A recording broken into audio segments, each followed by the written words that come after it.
இப்போது இருக்கின்ற நிலை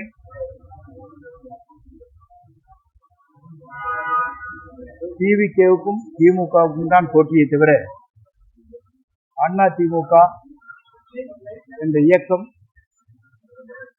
உங்களை பொறுத்தவரையிலும் அவர் கூறுவதை போல நிலை இல்லை. ஏனென்றால் இந்த இயக்கத்தை உருவாக்கி இருக்கிற புரட்சித் தலைவர் படம் இல்லை, புரட்சித் தலைவர் அம்மாவுடைய படம் இல்லை,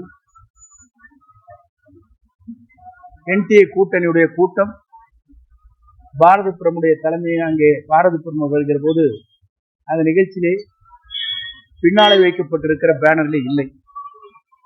அப்படி என்றால் யாரை நம்பி இவர் கட்சியை நடத்துகிறார்? இவர் முகத்துக்காக ஓட்டு போடுகிறார்களா? அந்த அளவுக்கு செல்வாக்கு மிக்கவரா? குறிப்பாக இவர் எந்த தேர்தலிலும் வெற்றி பெற்ற வரலாறே இல்லை.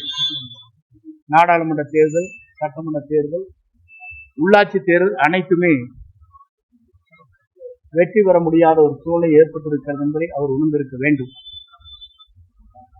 அதை உணராமல் செல்வாக்கு மிக்க தலைவரை நாளை தமிழகத்தை ஆளப்போகிற மக்களால் தேர்ந்தெடுக்கப்படுகிற மக்கள் அனைவருமே ஒருமனதாக ஒரு புதிய மாற்றத்தை விரும்புகிறார். இதுதான் உண்மை. அந்த புதிய மாற்றத்திற்கு ஆண்டிற்கு 500 கோடி ரூபாய் வருவாயை தேவையில்லை என்று இன்று மக்களுக்காக நான் பணியாற்றுகிறேன் என்று குறிப்பிட்டு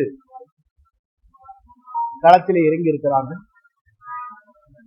நீங்கள் எல்லோரும் கேட்கக்கூடும், அண்ணா திமுக காரருடைய இல்லத்திலும் சரி,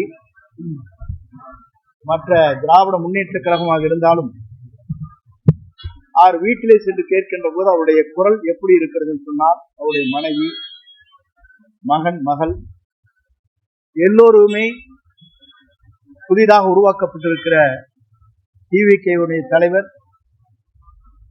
வெற்றி தளபதி விஜய் அவர்களுக்குத்தான் எங்கள் வாக்கு என்று சொல்லப்படுகிற நிலை இருக்கிறது.